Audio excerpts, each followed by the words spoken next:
Hello everyone. Today we are discussing about Tibetan Mastiff Dog breed.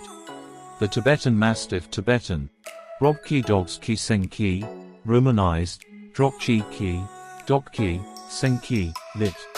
Nomad Dog, Chaining Dog, Lion Dog, THL, Du Ki, Wily, Robki, Dogs Ki, Senki is a large-sized Tibetan dog breed. Its double coat is medium to long, subject to climate, and found in a wide variety of colors, including solid black, black and tan, various shades of red from pale gold to deep red and bluish-gray dilute black, and sometimes with white markings around neck, chest and legs. Name: Temperament Dogs series, an artwork depicting a Tibetan Mastiff. The term Mastiff was assigned by the Europeans who first came to Tibet because that name was used to refer to nearly all large dog breeds in the West. Early Western visitors to Tibet misnamed several of its breeds, such as the Tibetan Terrier, which is not a terrier, and the Tibetan Spaniel, which is not a spaniel. A better name for the breed might be the Tibetan Mountain Dog, or, to encompass the landrace breed throughout its range, the Himalayan Mountain Dog. Description: Appearance: legendary tubo from Nepal bred by J.N. Singh. Tibetan Mastiff from Ukraine. The Tibetan Mastiff is considered a primitive breed. Citation needed: it typically retains the hardiness which would be required for it to survive in Tibet, Ladakh and other high-altitude Himalayan regions. Instinctive behaviors, including canine pack behavior, contributed to the survival of the breed in harsh environments. It is one of the few primitive dog breeds that retains a single estrus per year instead of two, even at much lower altitudes and in much more temperate climates than its native climate. This characteristic is also found in wild canids such as the wolf and other wild animals. Since its estrus usually takes place during late autumn, most Tibetan Mastiff puppies are born between December and January. Its double coat is long, subject to climate, and found in a wide variety of colors, including solid black, black and tan, various shades of red from pale gold to deep red and bluish-gray dilute black, often with white markings. As of 2014, some breeders had begun marketing white Tibetan Mastiffs. These dogs are actually very pale gold, not truly white. Citation needed. The coat of a Tibetan Mastiff lacks the unpleasant big dog smell that affects many large breeds. The coat, whatever its length or colors, should shed dirt and odors. Although the dogs shed somewhat throughout the year, there is generally one great molt in late winter or early spring and sometimes another, lesser molt in the late summer or early autumn. Sterilization of the dog may dramatically affect the coat as to texture, density and shedding pattern. Tibetan Mastiffs are shown under one standard in the West, but separated by the Indian breed standard into two varieties.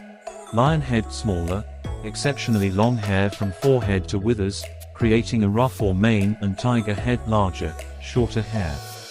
Temperament. As a flock guardian dog in Tibet, and in the West, it uses all the usual livestock guardian tactics, e.g., barking, scent marking perimeters to warn away predators and avoid direct confrontations. Tibetan Mastiffs can run up to a speed of 20 miles per hour, 32 kilometers per hour over short distances. As a socialized, more domestic dog, it can thrive in a spacious, fenced yard with a canine companion, but it is not an appropriate dog for apartment living. The Western-bred dogs are generally more easygoing, although still somewhat aloof with strangers. Through hundreds of years of selective breeding for a protective flock and family guardian, the breed has been prized for being a nocturnal sentry, keeping would-be predators and intruders at bay, and barking at unidentified sounds throughout the night. Leaving a Tibetan Mastiff outside all night with neighbors nearby is not recommended. They often sleep during the day, making them more active, alert, and aware at night. Like all flock guardian breeds, they are intelligent and stubborn to a fault, so obedience training is recommended, although it is only mildly successful with some individuals since this is a strong-willed, powerful-bodied breed. Unless they are to be used exclusively as livestock guardians, socialization training is also critical with this breed, because of their reserved nature with strangers and guardian instincts. They can be excellent family dogs, depending on the family. Owners must understand canine psychology and be able and willing to spend a lot of time and devotion to training the dogs. Lack of consistency can result in the creation of unpredictable dogs. The protectiveness of Tibetan Mastiffs requires alertness and planning by the owner, in order to avoid mishaps when the dog is merely reacting as a guardian. The breed is not recommended for novice dog owners. Health. Many breeders claim a life expectancy of 10 to 16 years, but these claims are unsubstantiated. Some lines do produce long-lived dogs. Other, more closely inbred lines, produce short-lived, unhealthy dogs.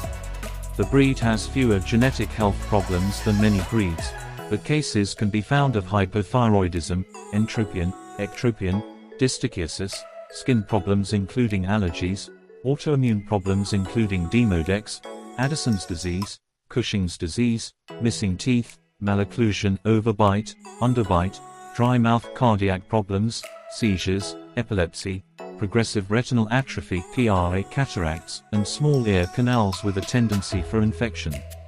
As with most large breeds, some will suffer with elbow or hip dysplasia. Canine inherited demyelinative neuropathy (CIDN), an inherited condition, appeared in one of the prominent lines of Tibetan Mastiffs in the early 1980s. Full citation needed. Unfortunately, known carriers were bred extensively and are behind many lines still being actively bred. Citation needed because the mode of inheritance appears to be as a simple recessive. Continued inbreeding can still produce affected puppies. Hypothyroidism is fairly common in Tibetan Mastiffs, as it is in many large, northern breeds. They should be tested periodically throughout their lives using a complete thyroid panel. However, because the standard thyroid levels were established using domestic dog breeds, test results must be considered in the context of what is normal for the breed, not what is normal across all breeds. Many dogs of this breed will have low thyroid values, but no clinical symptoms. Vets and owners differ on the relative merits of medicating dogs which test low, but are completely asymptomatic. History. Tibetan dog from the 1850s. Realistic representation correction of Tibetan dog in 1904, the German dogs. Heliogravure, Richard Sterbel. Originally these dogs were used to protect Buddhist monasteries and monks of Tibet from animals such as bears, wolves and snow leopards. The Tibetan Mastiff is a phenotypically distinct dog breed that was bred as a flock guardian in the high altitudes of the Himalayas and the Tibetan plateaus. Mir Izzat Ullah 1872 wrote of the Tibetan Mastiff. The dogs of Tibet are twice the size of those seen in India, with large heads and hairy bodies. They are powerful animals. During the day they are kept chained up, and are let loose at night to guard their master's house. In the early 20th century, the Prince of Wales, George, introduced a pair of Tibetan Mastiffs to the United Kingdom, with the breed becoming prevalent enough in England in 1906 to be shown at the Crystal Palace show. However, during the war years, the breed lost favor and focus and nearly died out in England. The breed has been gaining in popularity worldwide since 1980. Although the breed is still considered somewhat uncommon, as more active breeders arose and produced adequate numbers of dogs, various registries and show organizations FCI, AKC began to recognize the breed. In 2008, the Tibetan Mastiff competed for the first time in the Westminster Kennel Club Dog Show. Since AKC recognition, the number of active breeders has skyrocketed, leading to overbreeding of puppies, many of which are highly inbred and of questionable quality. Initially, the breed suffered because of the limited gene pool from the original stock. Citation needed by 2015, due to excessive breeding and unsuitability of the breed as a pet in urban situations. Prices in China for the best dogs had fallen to about $2,000, and both lower quality and crossbreed dogs were being abandoned. In 2011, a DNA study concluded that there was a genetic relationship between the Tibetan Mastiff and the Great Bernese Mountain Dog, Rottweiler and St. Bernard, and that these large breed dogs are probably partially descended from the Tibetan Mastiff. In 2014, a study added the Leonberger to the list of possible relatives. Admixture with an unknown wolf-like canid. The Tibetan Mastiff was able to adapt to the extreme highland conditions of the Tibetan Plateau very quickly compared with other mammals such as the yak, Tibetan antelope, snow leopard, and the wild boar. The Tibetan Mastiff's ability to avoid hypoxia in high altitudes, due to its higher hemoglobin levels compared with low-altitude dogs, was due to prehistoric interbreeding.